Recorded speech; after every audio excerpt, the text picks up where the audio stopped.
In 1979, America was still shrouded in the haze of economic crisis, with public trust shaken after years of war, scandal, and unemployment. The entire nation needed something to believe in, a symbol to rekindle the aspiration for victory that once defined the American spirit. And then, in the frigid March air, all eyes turned to Salt Lake City, where the NCAA championship unfolded between two young men, two different worlds, two symbols of two Americas. On one side was Irvin "Magic" Johnson, a black kid from Lansing, Michigan, with a radiant smile and a free-spirited playing style like a dance. On the other was Larry Bird, the quiet white kid from French Lick, Indiana, embodying perseverance, humility, and honest hard work. When they stepped onto the court, no one knew this was more than just a basketball game.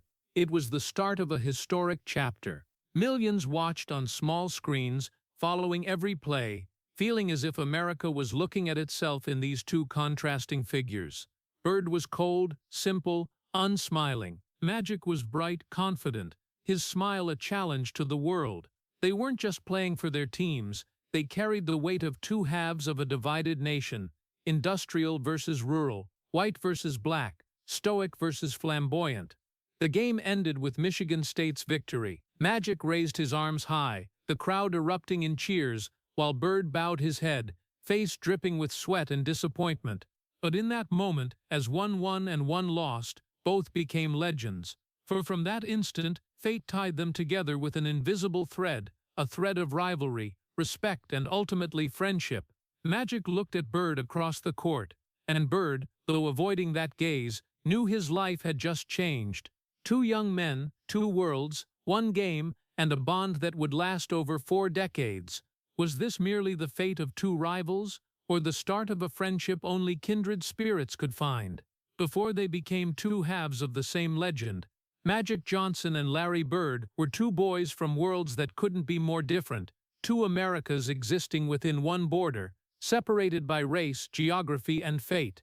In Lansing, Michigan, Irvin Johnson Jr. grew up in a small home filled with laughter, where his father Irvin Sr. worked as a garbage collector and his mother Christine took night shifts at a factory. They were poor, but they loved each other, teaching their son that honest work was something no one could take away. From a young age, Magic carried a rare joy. He smiled while sweeping the yard, smiled while pushing the garbage cart with his father, smiled while playing ball on dusty streets. That smile would later become his weapon, a light that broke through every barrier. Lansing wasn't wealthy, but to Magic, it was a land of hope. He saw no limits, only the ball, the hoop, and the belief that every dream could start with hard-working hands. Over 300 miles south, in the small town of French Lick, Indiana, Larry Bird grew up in a starkly different world, quiet, austere, and somber. The Bird family lived in an old wooden house on the edge of the woods, where Larry's father, Joe Bird, a World War II veteran, carried the silent pain of a man who'd seen war but was never healed. When Larry was just 18, his father took his own life, leaving a void that could never be filled. Bird rarely spoke of it, but from that moment, smiles all but vanished from his face. In Larry's world, joy was a luxury. He found his only solace in a basketball, in late evenings shooting alone under the dim yellow light of the high school court. Bird didn't play for fame or love. He played to survive. Magic grew up in noise. Bird grew up in silence. Magic believed in people. Bird believed in self-reliance. Magic was light, radiant, warm, full of energy. Bird was shadow, deep, quiet, proud. When Magic beamed amid a crowd, Bird walked quietly through small-town streets where everyone knew each other's names. Magic saw the world as a wide-open stage. Bird saw it as a brutal contest where only the resilient survived. These two boys, one black from an industrial city, one white from a rural town, lived in two different Americas, two entirely opposite experiences, yet carried the same thing, a hunger to prove they were worthy of something greater. At 10 years old, Magic was scoring dozens of points in street games, earning the nickname Magic Boy. He believed a smile could make the world better. Meanwhile, Bird, at the same age, was working odd jobs, laying bricks to help his mother, learning to stay silent when mocked for his worn-out shirt or torn shoes. Bird didn't need anyone's pity. He didn't speak, didn't complain, just shot the ball until his hands bled. If Magic was a symbol of faith and love, Bird was a symbol of discipline and endurance. They were so different, they seemed incapable of ever understanding each other. Yet it was that very difference that became the fated thread tying them together. Deep down, both knew what it felt like to be underestimated, doubted. Magic, despite his constant smile, had heard the taunts that a black kid could never be the face of America. Bird, though called a white genius, lived with the pressure of representing a fading generation of workers. Both carried a loneliness. Magic, lonely in the spotlight of the stage. Bird, lonely in the shadow of his memories. And perhaps that's why, when they met on the court as rivals, they saw themselves in each other. One was the mirror image of the other, light and shadow, joy and pain, but both with the same heart, the heart of those who refuse to yield. Years later, as friends, Magic said, "Bird and I are complete opposites, but when I watched him play, I understood. We played for the same reason, for the pain of the past, and the pride no one could take away." Bird, in his curt, dry but sincere way, replied, "We both wanted to win, but the strange thing is, without him I felt empty." Two boys from two different Americas, one who believed in magic, one who believed in discipline, together wrote the greatest story in American sports, a story not just of victory, but of understanding, that sometimes, only by facing the one most unlike us do we truly know who we are. The 1979 NCAA championship wasn't just a basketball game, it was an event that shaped a generation, even dubbed by commentators as the game that saved college basketball. When Magic Johnson's Michigan State faced Larry Bird's Indiana State, over 40 million Americans were glued to their screens, a record for a college game. In a politically and socially divided climate, this game wasn't just a matchup between two teams, it was a clash of two images of America, a diverse, vibrant, rising industrial America versus a white, conservative, insular, rural America. On the court, two 22-year-old kids became symbols of those sides, though they never asked for the role. Larry Bird emerged from Indiana State's tunnel with a face like steel. He didn't speak to teammates, didn't look at the crowd, just lowered his head, jaw clenched. To Bird, this wasn't a chance to shine. It was a duty, a battle where losing would render his life's efforts meaningless. He once told a close friend, "I've got the whole town on my back. I can't let them down." For Bird, victory wasn't just personal honor, it was proof that people from forgotten small towns, from the overlooked working class, could stand toe-to-toe with anyone.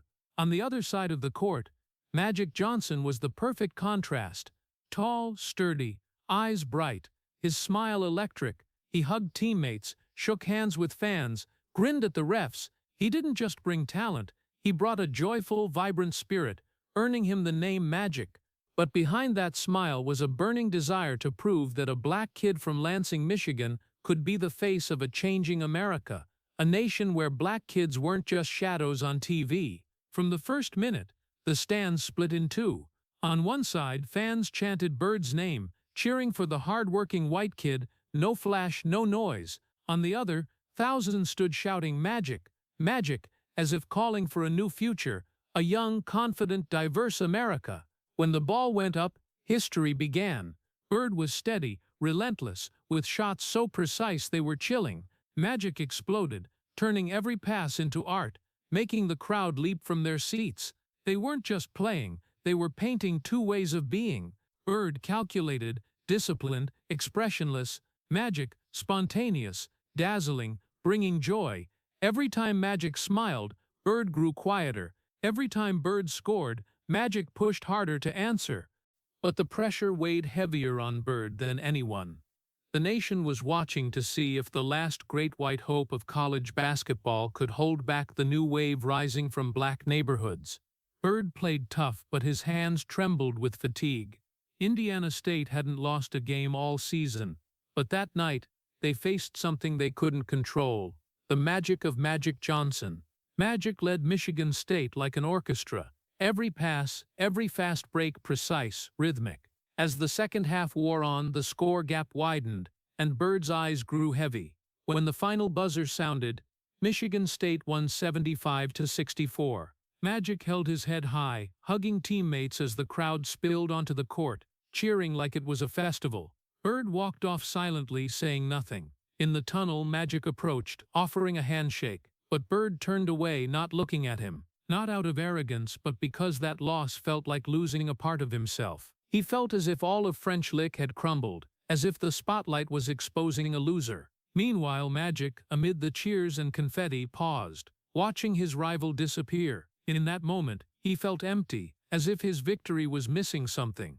The next day, American media called it the birth of a rivalry. They compared, analyzed, and divided the nation into two camps, Team Bird and Team Magic. One side saw Bird as the symbol of hard work, of traditional white America. The other saw Magic as the face of the future, of joy, freedom, and inclusion.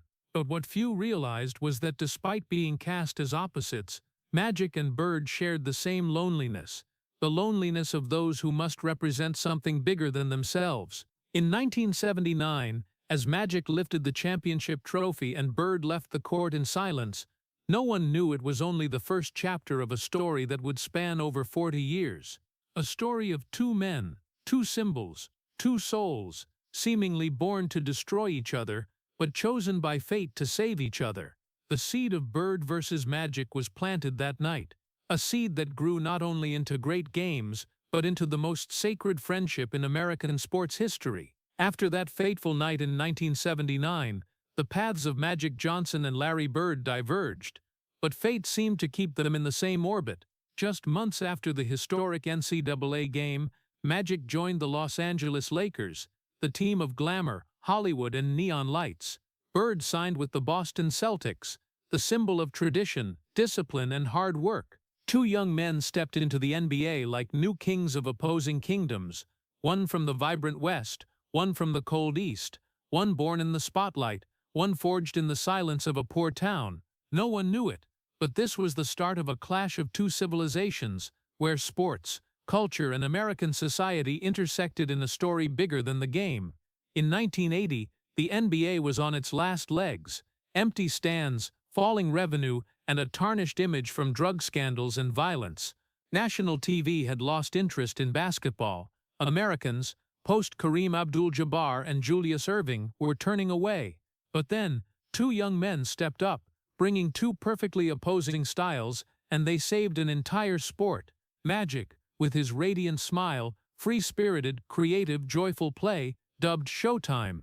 Bird, with his cold face, steely resolve, and smart, meticulous, decisive game, the embodiment of hard work pays off. One made basketball beautiful, the other made it serious. In their rookie season, they sparked a frenzy. Bird transformed the Celtics, turning a crumbling team into a winning machine. Magic, at just 20, made the Lakers a symbol of entertainment and energy. Their debut season ended with staggering numbers. Bird won Rookie of the Year, while Magic won an NBA championship with the Lakers in a game where he filled in for an injured Kareem, scoring 42 points, 15 rebounds, and 7 assists in Game 6.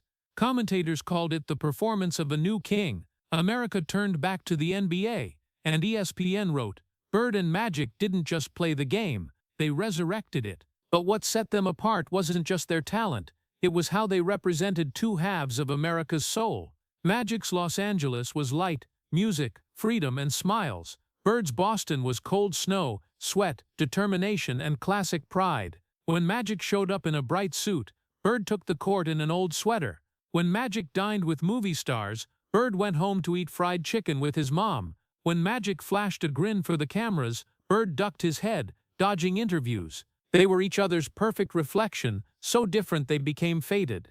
The Celtics-Lakers matchups of that era weren't just games, they were cultural battle lines. In Los Angeles, they called Bird the emotionless Iceman.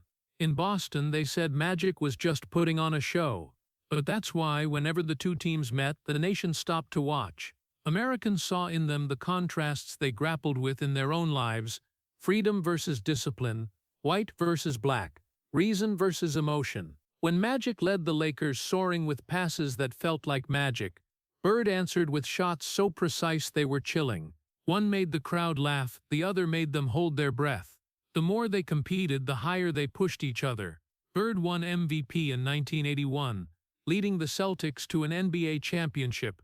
A year later, Magic brought the Lakers back to the throne. Every victory, every loss was a message to each other. I'm still here. You've got to be better. Their relationship then was a mix of hostility and respect. They didn't talk, didn't shake hands, didn't greet each other. But every morning, Bird turned on the TV to see if the Lakers won or lost. And Magic, after every practice, asked his coach, "How many points did Bird score yesterday?" They didn't need words to connect, just each other's presence to keep growing. Together they unwittingly pulled the NBA from the brink. By 1983, arenas were packed again. National TV scrambled for broadcast rights. Kids started picking numbers 33 and 32 as their symbols. Bird and Magic became household names. Two young men representing two ideals, but together reigniting America's faith. One commentator wrote, "When America was divided over everything, politics, race, class, basketball brought them together. Thanks to two men from different worlds, from 1980 to 1983, as Magic shone in Hollywood, and Bird built an empire in Boston, the basketball world became their personal stage. Whenever the Celtics and Lakers both reached the finals, people didn't just talk about titles, they talked about Bird versus Magic, as if the rest of the league was mere backdrop. And amid all the cheers, something deeper formed, quiet respect.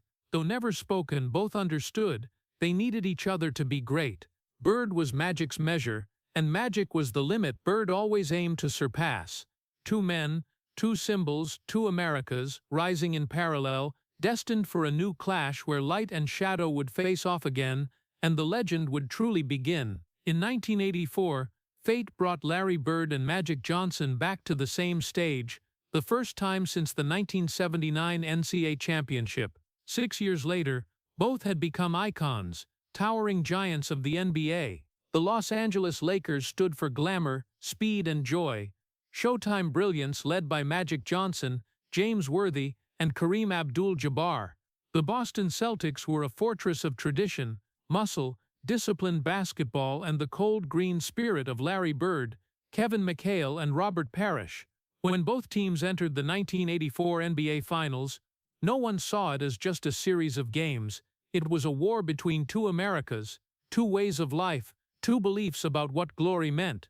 Bird entered the series like a man with a debt to settle. In his heart, the memory of 1979 never faded. 6 years earlier, he had watched Magic lift the college championship trophy as he walked off with his head down. Now, fate gave Bird a chance to repay that debt. "I've been waiting for this day," Bird told a teammate, "to take back what's mine." Magic was different. He carried no grudge, only joy and confidence. He still smiled, still slapped opponents' shoulders, still believed basketball was happiness, not a battlefield. But he didn't understand that, for Bird, this was no longer a game. It was war. From Game 1, the atmosphere was different. Boston Garden was a furnace, with Celtics fans hanging taunting banners. No showtime in Beantown. Bird played silently with a piercing gaze, while Magic still smiled, tossing passes that painted the air. The Lakers took Game 1 easily, and Los Angeles fans cheered, thinking this would be Magic's familiar performance. But Bird wouldn't let it happen again. He pulled the Celtics into a fighting state. Tough basketball, ferocious defense, even violence. Game 2 became a symbol of 1980s basketball: blood, scuffles, and rage. McHale fouled Kurt Rambis hard, sending him crashing. Magic was furious, but Bird just smirked coldly. "That's real basketball," he said after the game. The Celtics won in overtime, and Bird began to seize control. Throughout the series, Bird played like a man on a mission. He averaged 27 points per game, leading both teams, and never wavered. Magic, for the first time, found his smile wasn't a weapon. Under the crushing pressure of Boston Garden, amid jeers tinged with prejudice, he started to falter. In Game 2, he lost his rhythm. In Game 4, he missed critical passes, costing the Lakers in overtime, and in the decisive Game 7 in Boston, he played erratically, mocked by fans as Tragic Johnson. The press piled on. Magic choked under pressure, eclipsed by Bird's light. Bird didn't console or hide his bluntness. In a post-game interview, when asked about Magic, he said coldly, "He's soft. He doesn't want it bad enough." Those words spread across America. cutting deep into Magic's pride. To Bird, it was just an observation, but to Magic it was humiliation. He hadn't just lost a game, he'd lost honor, lost to the man he'd measured himself against. The media fanned the flames. Papers called it the greatest rivalry since Ali versus Frazier. But beneath the headlines was a deeper meaning, a battle between a white man representing classic America and a black man representing its future. Bird was seen as pure labor, simple, honest. Magic was tied to glitz, entertainment, and Hollywood smiles. They weren't just competing on the court, they carried the weight of two peoples, two societies, two ideals. When the Celtics won, Boston erupted in celebration, but in Los Angeles, thousands of black fans sat silently before their screens. To them, Magic wasn't just a player, he was their dream of being seen as equal, and that night, the dream crumbled. Magic couldn't forget the image of Bird lifting the trophy, his cold smile gleaming in the confetti's light. As Bird hugged his teammates, he didn't glance at Magic, but Magic kept watching him, not with resentment, but with resolve.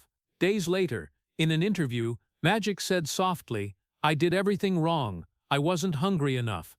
Bird wanted it more, but I'll be back." No one knew that defeat would haunt Magic for life, becoming the fire that stopped him from ever smiling carelessly again. After the series, their relationship grew colder than ever. When asked about Magic, Bird just shrugged. When Magic mentioned Bird, he said only, "He made me better." Deep down, Magic knew his smile, once beloved by America, was now a scar. He'd felt what Bird always lived with. Basketball wasn't just joy, it was survival. So as the summer of 1984 ended, Bird stood at the peak of glory, while Magic trained silently in a dark gym. Outside, they called Bird the cold assassin, and Magic the smiling loser. But in their silence, both knew the war wasn't over. Bird had won, but Magic hadn't fallen. And deep in his soul, Bird's words, "He's soft," rang like a wake-up bell. From then on, Magic Johnson didn't just play to win, he played to redeem himself. The battle for honor, race, and identity had just begun, and the world didn't yet know that, in the years ahead, this man would return, not with a smile, but with fire in his eyes. After the humiliation of 1984, Magic Johnson was no longer the radiant, smiling kid of the Showtime Lakers. Every morning, he arrived at the gym before anyone, standing alone in empty stands, shooting in silence. Each thud of the ball on the hardwood was a reminder, he's soft. Larry Bird's words had become an unhealed wound, etched deeper into Magic's mind than any loss in his life. He no longer smiled carelessly, no longer shone as brightly. In Magic's eyes now, there were only two things, basketball and Bird. In 1985, fate brought them back to the finals. Lakers vs. Celtics, part 2 of the enduring war between two worlds, two philosophies, two souls. Boston Garden that summer was still a towering green fortress, every breath laced with hostility. In Game 1, the Celtics crushed the Lakers 148-114, one of the worst losses in finals history. The press mocked, and fans chanted "Tragic Johnson again." But 1985 wasn't Magic didn't waver. He was calm, cold, and every pass was like a deliberate strike to kill Boston's arrogance. In Game 2, the Lakers fought back, Magic conducting like a maestro, Kareem Abdul-Jabbar scoring 30 points, and for the first time in 8 years the Lakers beat the Celtics in Boston Garden. The air shifted. When the Lakers won the final game at home, Magic didn't celebrate. He just looked up at the stands where Bird stood still, eyes pensive. The 1985 NBA Finals ended 4-2 for the Lakers. Magic didn't just beat Bird, he beat fate. The Lakers lifted the championship trophy on Boston's soil, in the house that had been the site of his 1984 shame. Bird left silently, head down, passing Magic, his eyes no longer cold but filled with respect. Magic said nothing, just extended his hand. Bird shook it, gripping tightly, then walked away. It wasn't a casual handshake, it was an acknowledgement between warriors. You did it. 2 years later, in 1987, their rivalry reached its dramatic peak, not just for the title, but for everything they'd built together, a league, an era, a legacy. Both were now living legends. Magic, the leader of the Lakers with speed, intelligence, and a smile that had returned. Bird, the all-around player, 3-time MVP, the absolute leader of the Celtics. The NBA was no longer just a game, it was a stage for two souls in combat. When Magic faces Bird, ESPN wrote, "America stops to watch." The 1987 NBA Finals began with an electric charge. The Celtics were worn from a long season, Bird plagued by a back injury, but his resolve was ironclad. Magic stepped onto the court with calm confidence, eyes blazing. Game 1, the Lakers won. Game 2, Bird woke up scoring 30 points to help the Celtics tie the series. Game 3, the Lakers took the lead again. It all built to Game 4, the game the press called the greatest duel between two immortals. Boston Garden became a battlefield once more. The Lakers led through the third quarter, but Bird and his team refused to yield. In the final moments of the fourth, the Celtics led 106-105 with 7 seconds left. Magic got the ball from Kareem, facing Kevin McHale and Robert Parrish, two walls of steel. Instead of passing, he spun, launching an odd right-handed floater, the legendary junior skyhook. The ball arced slowly, slipping past outstretched arms, dropping softly into the net. The Lakers led 107-106. Boston Garden went silent. Bird took the ball, shot a final three-pointer but missed. The buzzer sounded, and the Lakers won. Magic raised his hand, not shouting, not smiling. He just looked up at the ceiling where the Celtics championship banners hung, and nodded slightly. Bird bent over, hands on knees, gasping. As he passed Magic, they paused for a second, locking eyes. Bird said softly, "That was a hell of a shot." Magic smiled faintly, replying, "That was a hell of a fight." That glance, brief but heavy, said it all. No more hatred, no more prejudice, just two men who had pushed each other to the limit, and together reached immortality. After the series, a reporter asked Bird who his toughest opponent was. Without hesitation, he said, "Magic Johnson. He's the greatest I've ever faced." It was the first time Larry Bird publicly admitted it. Magic, hearing those words, stayed quiet, then said, "He's telling the truth, and so am I. I couldn't be great without him." The years 1985-1987 weren't just Magic's redemption. They were when respect overcame all barriers. Two men, two symbols, once forced to represent two worlds, now saw each other as equals. They realized the other wasn't an enemy, but a mirror reflecting their own fears, pride, and endless passion. When Bird looked at Magic, he saw a black kid from Lansing who overcame prejudice to prove talent knows no color. When Magic looked at Bird, he saw a white man from French Lick who rose above poverty and pain to become a symbol of American labor. After 1987, they didn't face off much more, but their bond became legendary. ESPN called it the rivalry that became a brotherhood. In an era when basketball was just commerce, amid hateful rivalries, they created something rare, a friendship born of absolute respect. Bird and Magic saved the NBA, but more deeply, they saved each other. Magic once said in an interview years later, "When I beat Bird, I didn't feel like I won. I just felt we'd accomplished something together." And that was the truth.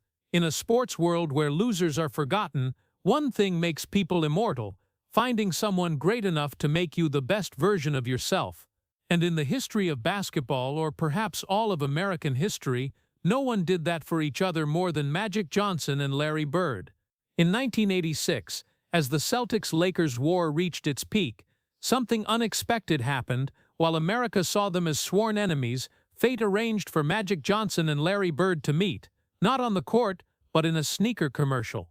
Converse, the brand both represented, decided to do something bold, put the two legends in the same frame for a campaign called Choose Your Weapon. For Converse, it was a marketing strategy. But for basketball history, it was the moment two battling souls became more human than ever. The shoot was set in French Lick, Indiana, Bird's hometown.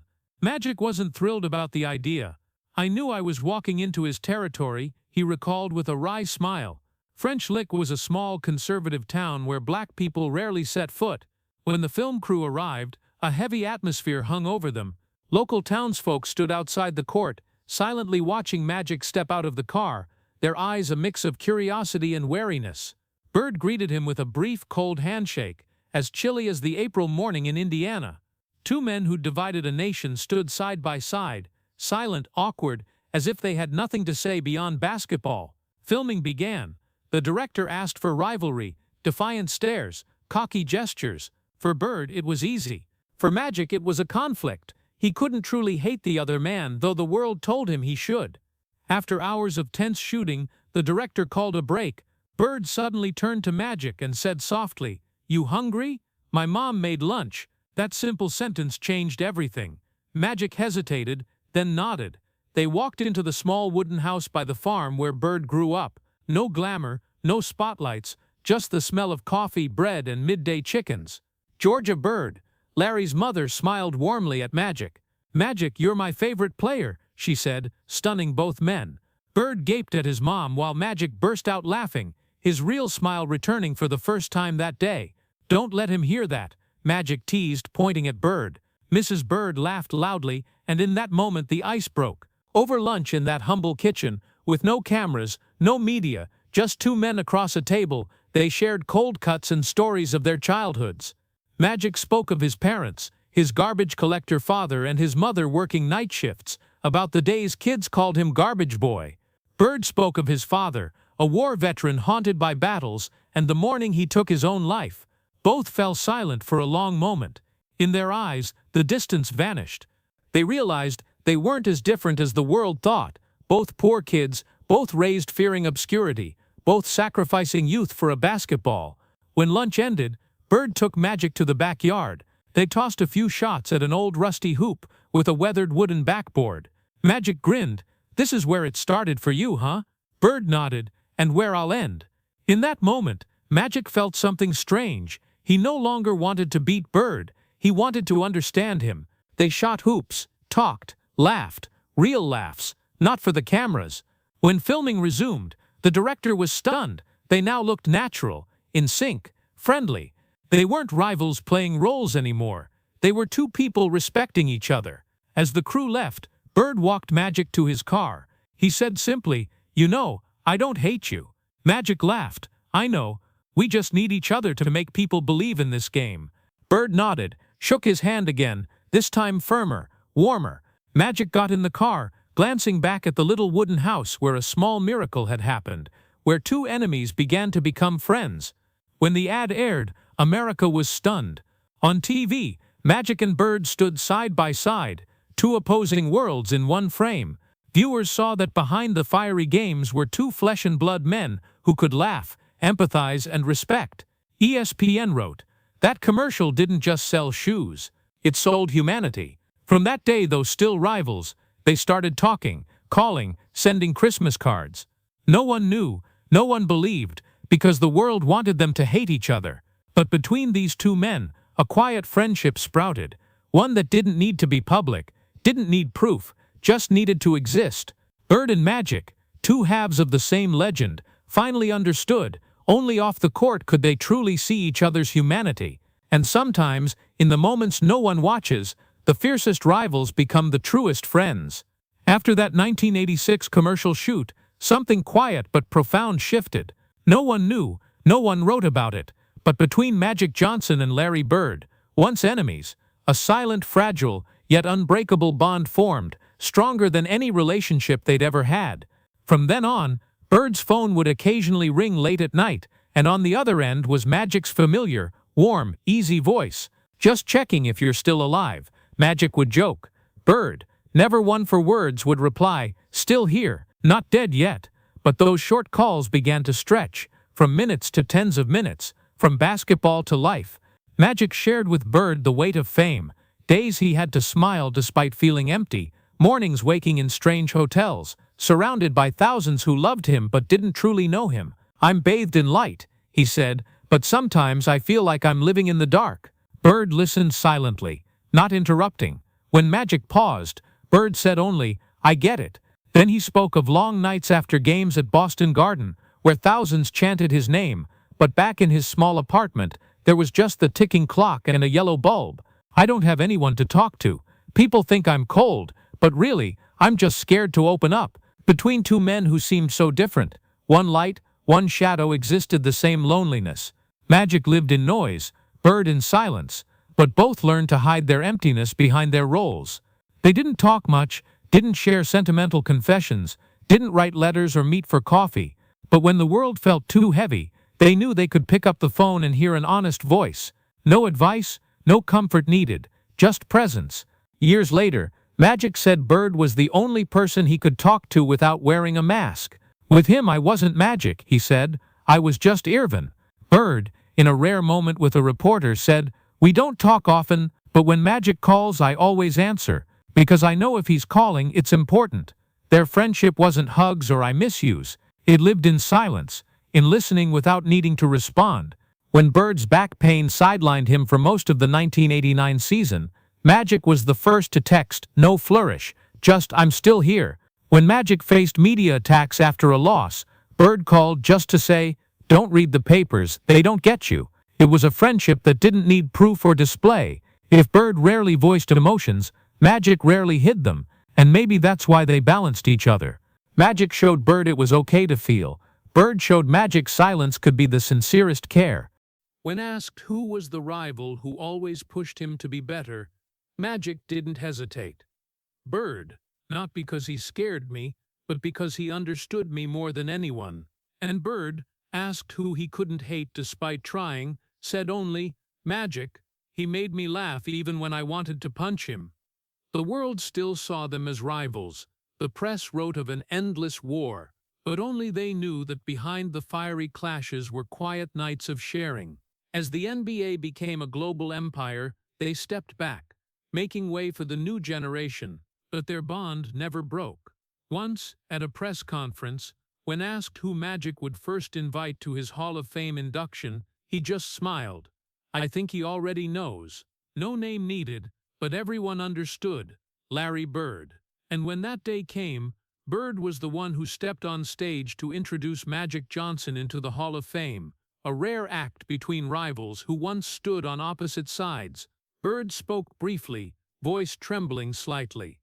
"I used to think, without Magic I'd have won more, but without Magic, basketball wouldn't mean as much." Magic sat below, quietly wiping tears. The hall fell silent. Millions watching on TV knew they weren't just seeing two legends, but two men who'd hated, fought, challenged each other, now honoring each other with reverence. And maybe that's why it's eternal. In a sports world measured by wins and losses, they created something unquantifiable: trust. Two men, two legends, two souls once opposed, now bound by something simple yet deeper than any title. They didn't need words to know they'd been through it all together. As the late 1980s passed, the great clash between Magic Johnson and Larry Bird gave way to something else: time and the cost of glory. Both had built a golden era for the NBA, but now their bodies demanded repayment.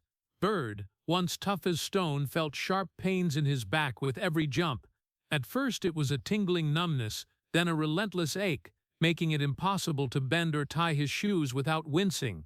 Doctors said it was a spinal nerve injury incurable, but Bird pressed on, because without basketball, he didn't know what he was. "I'll play until my body gives out," he told his coach. And so every game Bird played in pain, each leap a stab. Fans saw him cold, precise, proud, but only teammates knew that after games he lay motionless on the locker room floor, back iced, eyes fixed on the ceiling, silent as a corpse. Meanwhile, Magic remained the dazzling star of Los Angeles. The Lakers still ruled the West, and Magic was the league's focal point, light, joy, a symbol of hope. But he too felt fatigue, not physical, but the loneliness of standing too high. Friends said Magic didn't know how to stop.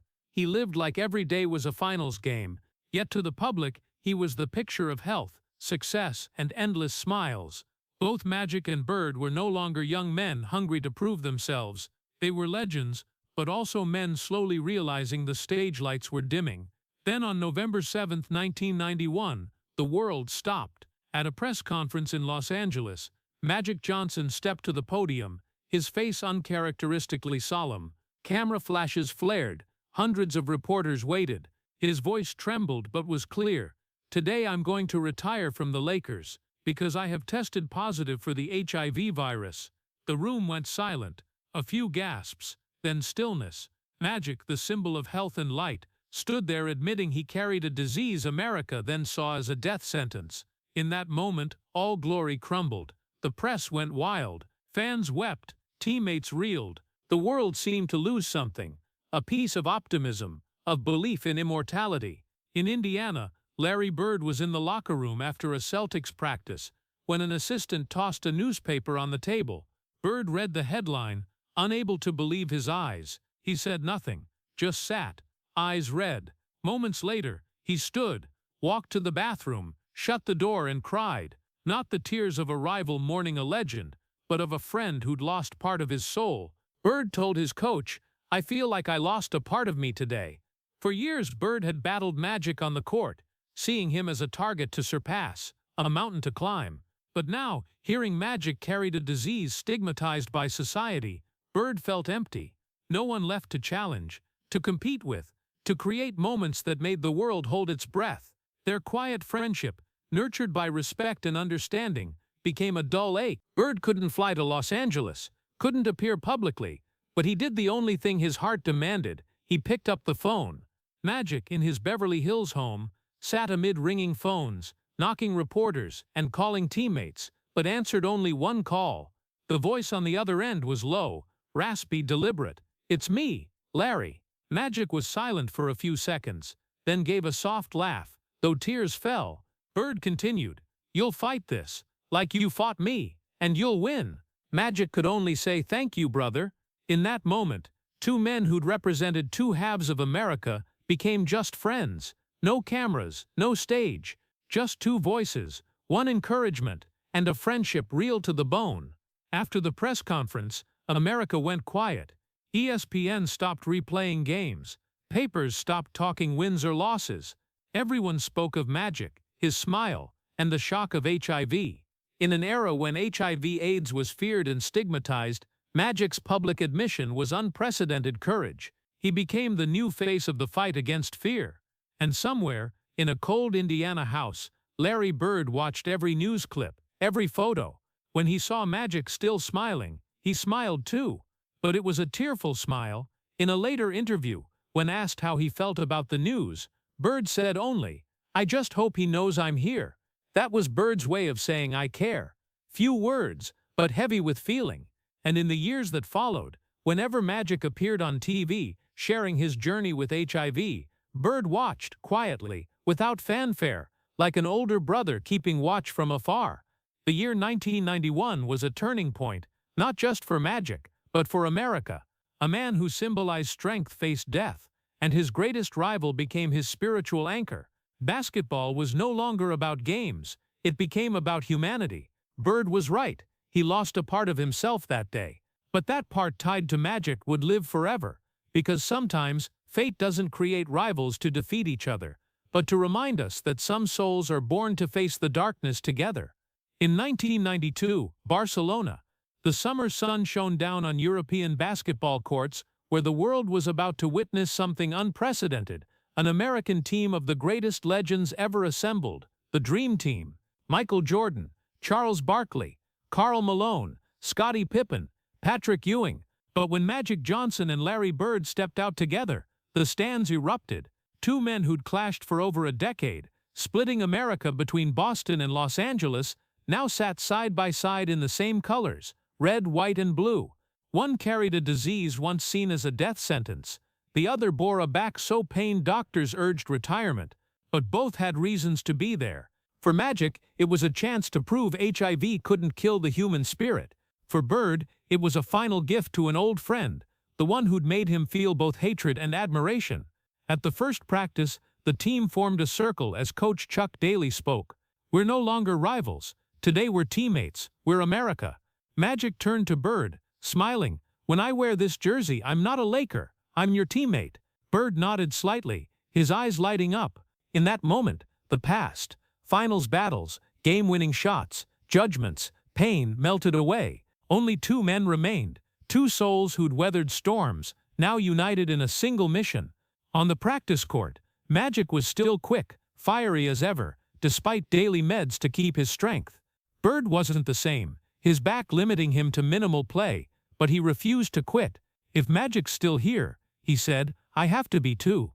They didn't need many words, just a glance, a pat on the shoulder, or a quiet laugh after a bucket was enough. In a roster of younger superstars, Magic and Bird weren't the strongest, but they were the team's heart. They brought camaraderie, respect, and a history no one else could grasp. One afternoon in Barcelona, after practice, the players rested outside the court. Jordan and Barkley teased each other, while Magic and Bird sat quietly, watching the sunset. Magic said, "You know, Larry, I thought I'd never play again." Bird paused, then replied softly, "I thought you wouldn't be alive." They both laughed, their chuckles ringing through the dusk, light yet heavy with emotion. No more enmity, no more titles, no more division, just a friendship forged through time, loss and fear. When the Dream Team took the court, the world stood up. They weren't just the greatest team ever, they were a symbol of a unified America, a nation once divided by race, class, and prejudice. In Team USA's colors, Bird and Magic became an image of reconciliation. Magic rallied the team, spreading energy across the court. Bird, despite his aching back, sank three-pointers as a reminder he was still Larry Bird. European fans cheered as they clasped hands after each win. The press wrote, "Bird and Magic together again, not as rivals but as brothers." The game against Croatia, the Olympic final, was the defining moment. Team USA dominated, but all eyes were on the two men on the bench. Bird leaned forward, back trembling with pain. Magic put a hand on his shoulder, whispering, "We made it, my man. We really made it." Bird just smiled, saying nothing. When the final buzzer sounded, the Dream Team won gold. No surprise, Magic hugged Bird tightly, their first embrace on camera, not as rivals. "We won," Magic said. "No, we won together," Bird replied. The photo of them standing side by side, beaming with gold medals around their necks, spread worldwide. It wasn't just a sports victory, it was a triumph of humanity, a symbol of two worlds meeting as one. Magic, once shunned for HIV, stood in global glory, while Bird, once defined by coldness, opened his heart like never before. They no longer represented Boston or Los Angeles, white or black, rivalry or hatred. They stood for something greater, friendship and compassion. After the tournament, as teammates took photos, Bird whispered to Magic, "I think this is my last time on the court." Magic looked at him long, then nodded. "If so, thanks for being here. I needed you one last time, and you came." Bird smiled faintly, saying, "We're always there for each other, right?" "Always," Magic replied. Barcelona 1992 didn't just cap their dominance, it opened the final chapter of a legend. Two men once fire and water brought America's colors to the world's peak together. As they stepped off the court, shoulder to shoulder, the stands rose in endless applause. Bird tilted his head, saying softly, "This is the first time we won together, Magic." Magic turned, his smile sparkling like old times. "No, Larry. The first time? I think we've been winning together for a long time." In the glow of their gold medals, the greatest rivals in American basketball history proved some victories aren't measured by points, but by how people find each other after it all. They began as foes, but ended as brothers, not for basketball, but because they learned that true immortality comes from forgiving and moving forward together.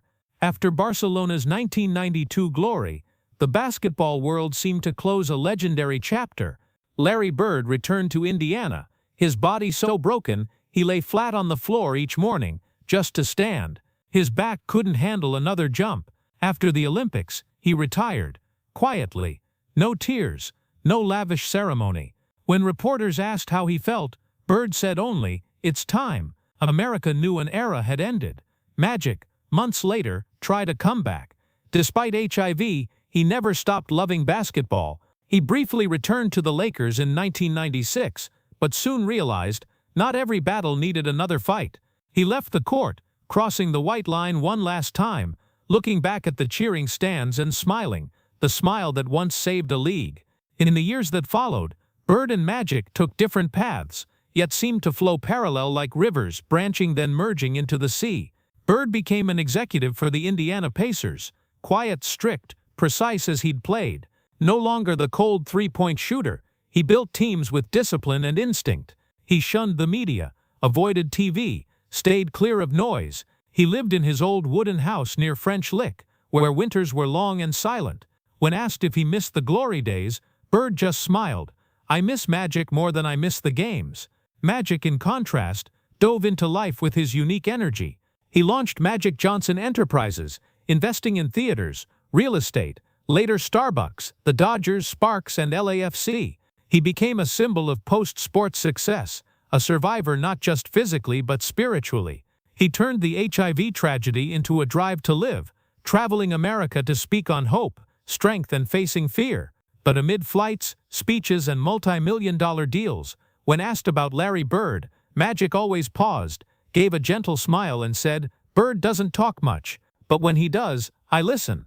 They occasionally reunited at NBA events, not as former players, but as old brothers, sharing memories no one else could understand. Each meeting they'd hug longer than needed, as if decades weren't enough to say it all. Bird disliked crowds, but seeing Magic, he'd smile. At a Boston ceremony, Magic took the stage, scanned the stands, then pointed to Bird in the front row. "He's the reason I became a better man." Bird stood, said nothing, just clapped, his eyes gleaming with the look only true friends share. By the 2000s, both had lost some youthful light, but their friendship endured, gentle yet profound. They didn't call often, didn't post photos, didn't text publicly. But when Bird heard Magic's voice on the phone, even a few words, he knew he wasn't alone. "We don't talk much," Bird said in a rare interview, "but when Magic calls, I know I'm not alone." In a sports world where bonds have expiration dates, Magic and Bird's friendship was the exception. They'd been rivals, then teammates, then symbols of respect transcending race, culture, and era. Without fanfare, they walked through life's milestones together. When Magic won a humanitarian award, Bird sent a handwritten note. When Bird was inducted into the Hall of Fame as a coach in 2012, Magic called that night, saying only, "I'm proud of you, my friend." Once, asked what they talked about in private meetings, Magic just smiled. "We don't say much. We sit, drink coffee, look back on old days. Sometimes just being there is enough." And it was. In the years after glory, they no longer needed crowds, cheers, or spotlights. All that remained were two men who'd scaled the heights, now finding peace in knowing they understood, and were understood. Those quiet years without games were the most beautiful chapter of their story. No one scored, no one won, but each time they met, looked at each other, smiled, patted a shoulder, their friendship proved some bonds don't need a court to endure. Because in the end, basketball was just a game. But friendship built on sweat, blood, tears, and respect was the real victory. And as dusk fell over Boston and Los Angeles, across a once divided America, two men remained, Larry Bird and Magic Johnson. Once rivals, now just friends, quietly knowing they'd written an immortal chapter in America's heart. In 2010, when ESPN and HBO announced the documentary Magic and Bird: A Courtship of Rivals, the basketball world held its breath. 3 decades after their epic finals, the two names that split America sat together, no longer warriors but men who'd lived half a lifetime, reflecting with calm gratitude. The film wasn't just a sports story, it was a quiet love song about rivalry, respect, and friendship, one that brought millions to tears. As filming began, they sat side by side in a warmly lit room, no jerseys, no medals. Bird leaned forward, hands clasped, eyes distant, Magic still with that smile but slower, deeper. They didn't need many words, each glance held a lifetime of memories. When the interviewer asked, "What kept you bonded for 30 years despite starting as enemies?" Bird paused, looked at Magic, then said, "We saved each other. I made him great. He made me live." Magic bowed his head, eyes welling. He smiled softly, voice catching. "I thought Bird was just someone I had to beat. But when he left the court, I realized I had no one left to fight with." The room fell silent. Two men who'd stood for two worlds, two races, two cultures now spoke of each other like family. Bird wasn't one for emotions, but that day watching old clips, Magic hoisting a trophy, Bird bowing in defeat, then holding hands in Barcelona, he couldn't hide his tears. "I thought I was the only one who knew pressure," Bird said, "but then I saw him, and I realized we were more alike than I thought." The film replayed moments fans thought they knew. 1979, Magic beating Bird in the NCAA. 1984, Bird's revenge in the NBA Finals. 1985 and 1987, Magic's redemption. Then 1992, side by side on Team USA, laughing like kids. But now those images weren't about winning or losing. Each frame, each laugh, each look recalled a story of two souls lifting each other, sometimes through rivalry, sometimes through silence. In one poignant scene, Magic recounted the 1991 press conference when he announced his HIV diagnosis. "I thought I was going to die. I wasn't scared of death. I was scared of being forgotten." He paused, turning to Bird. "But you were the first to call me. You said, 'You'll fight this like you fought me.' And I did." Bird looked down, silent for a long time, then said, "I only said it because I knew you'd fight. You don't know this, but I cried then. I'd never cried for another man." When the film premiered, America was pulled back to the 1980s, when Boston and Los Angeles were the universe's poles, and everyone picked a side. But now those lines dissolved. Audiences no longer saw Celtics or Lakers, white or black, only two men aging together, carrying a legacy no one else could forge. ESPN wrote, "It was never about basketball, it was about humanity."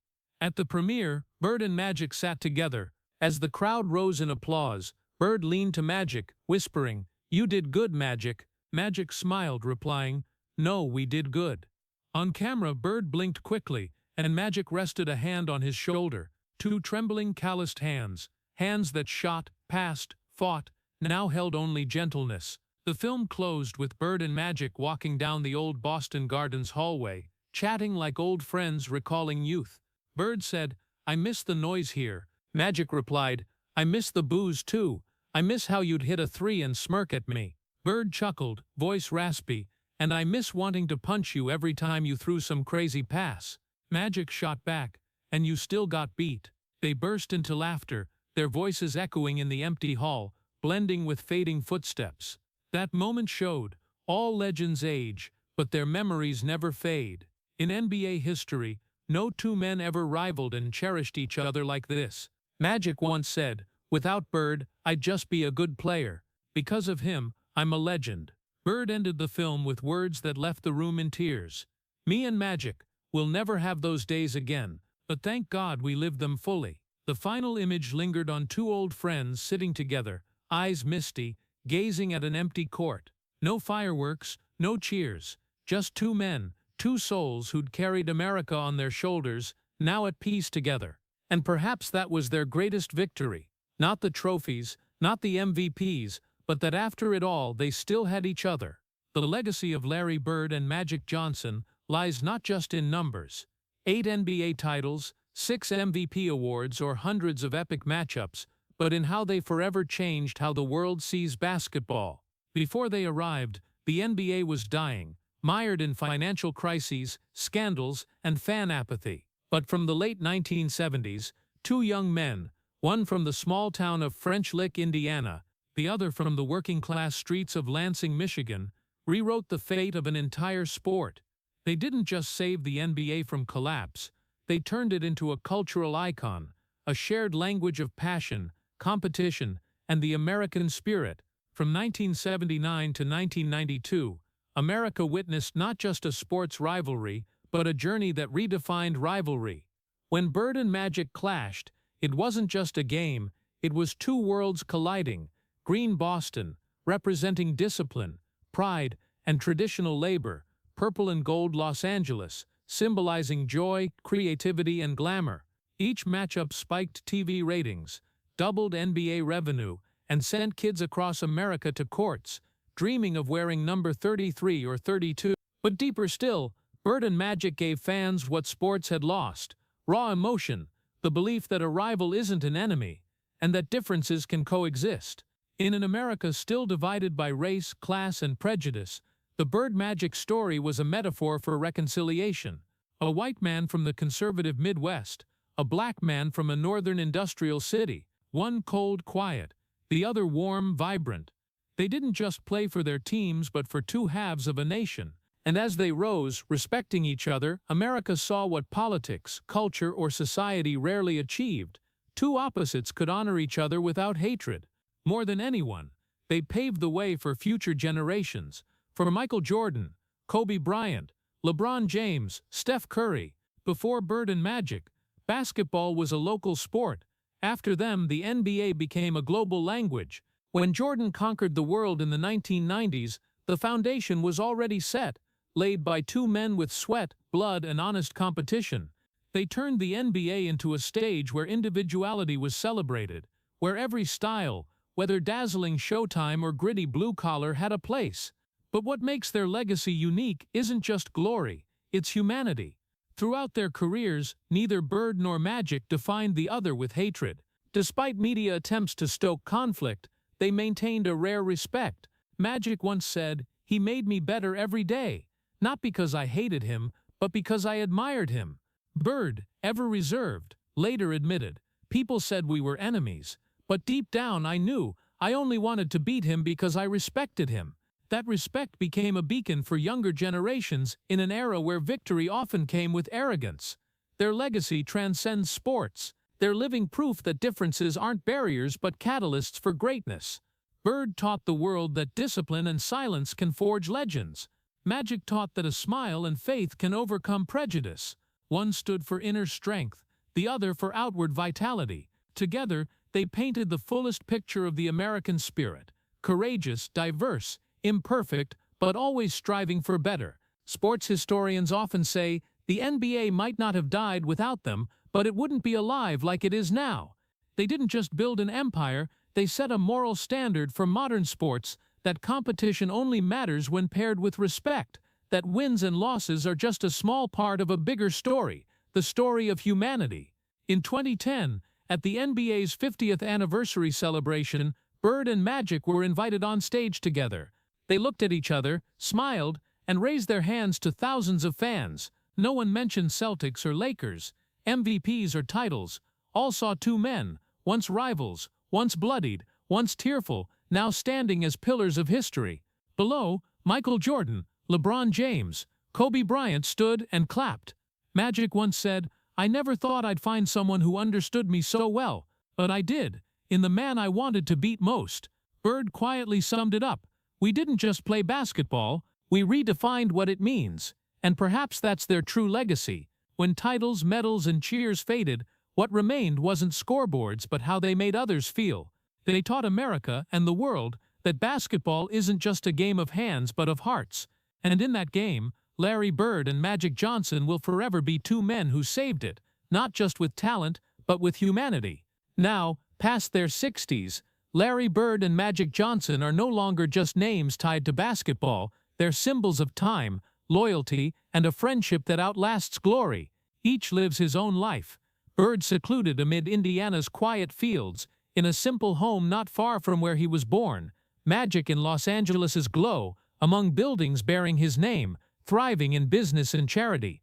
They're as different as ever, but the bond between them never dims. They still call each other. Not often, not regularly, but always at the right moment.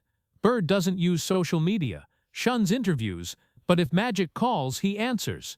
"I don't need to say much," Bird once shared. "Hearing his voice, I know everything's okay." Magic, ever open and cheerful, starts the talks. He shares about work, family, kids dreaming of being players. When Bird just grunts, Magic laughs. "You're still you, Larry, quiet, but listening better than anyone." Two men who once made America stand now just chat like old friends. "How's your back? Still on meds? Did you watch the Lakers game?" "Yeah, but they don't defend like you and I did." In 2021, at the NBA's 75th anniversary celebration, the NBA 75 legends from every era gathered. When Magic Johnson took the stage, fans roared, lights blazed. But when Larry Bird stepped out, the arena fell silent. They saw each other from afar, and decades collapsed into a moment. Magic walked over, said nothing, and hugged Bird long. A hug of memories, youth, years of rivalry and coexistence. Bird, never one for emotion, rested a hand on Magic's back, gripping lightly, eyes misty. When Magic spoke, he held the mic, faced thousands, then turned to Bird. His voice caught. "I'm not here just for what I did. I'm here because of that man who made me the best version of myself. I love him." The arena erupted, but Bird just bowed his head, smiling. He didn't speak. For Bird, words never mattered as much as a look, and in that look was everything: respect, pride, love, a love needing no name. After the ceremony, as others left, Magic lingered, sitting beside Bird.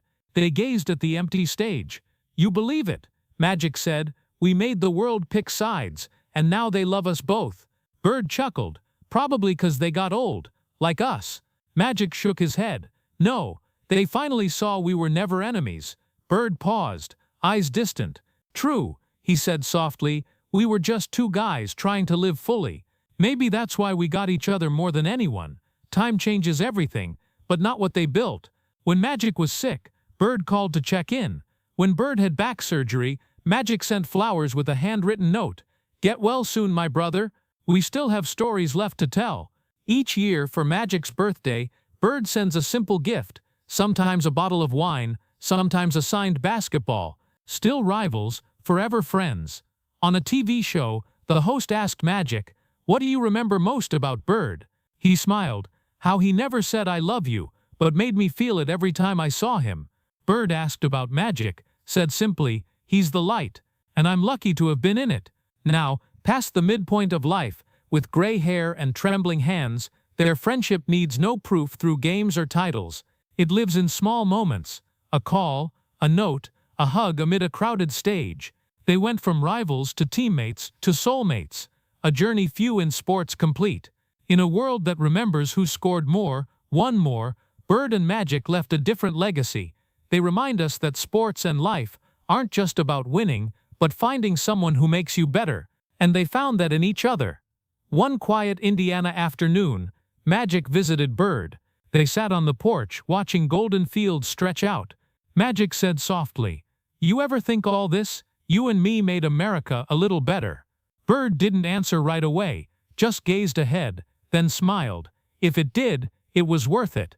They sat long, saying nothing more, letting the breeze carry memories of a lifetime, years of sweat, sleepless nights, shared laughs, shared tears. And if their lesson to America, to the world, could be summed up, it's what Magic said in a final interview, when asked if they were ever enemies. "We were never enemies. We were two souls, trying to understand each other. Two souls, one radiant, one reserved, wrote a story not just of basketball but of humanity, that after all differences, all battles, the only thing left is understanding. And that, not titles or trophies, is what makes them immortal." The story of Magic Johnson and Larry Bird makes us both proud and wistful. Behind the fiery 1979 NCAA Finals, the 1984 NBA Finals where Bird won and Magic was called soft, or the 1987 Junior Skyhook that reclaimed Magic's honor, lies not just sports legend, but a journey of two men overcoming personal wounds to lift each other up. The saddest moment was 1991, when Magic announced his HIV diagnosis and America fell silent. A symbol of health, smiles, and showtime became a man with a death sentence. But across the country, in Boston's cold locker room, Larry Bird wept, saying, "I lost a part of me today." That showed they were no longer rivals but two halves of one story. In 1992, in Team USA's colors at Barcelona, they sat together, laughed, shared memories, not just the dream team, but a moment America saw true reconciliation. A white man from Indiana and a black man from Lansing, once pitted against each other by media, now winning together. By the 2010 documentary Magic and Bird: A Courtship of Rivals, when Bird said, "We saved each other. I made him great. He made me live." It was a rare confession from two American legends that no one grows great alone. The lesson for Americans today, in a polarized era, is that competition isn't for destruction, but for honoring. Differences aren't for division, but for completing each other. Rivalry builds greatness. Friendship gives it meaning. They lived that. And when Magic said, "We were never enemies, just two souls trying to understand each other," it wasn't just for Bird, but a message to all of America. If the story of Magic Johnson and Larry Bird makes you believe friendship can bloom even between the greatest rivals, hit subscribe to join us in exploring more legends who inspire America's faith.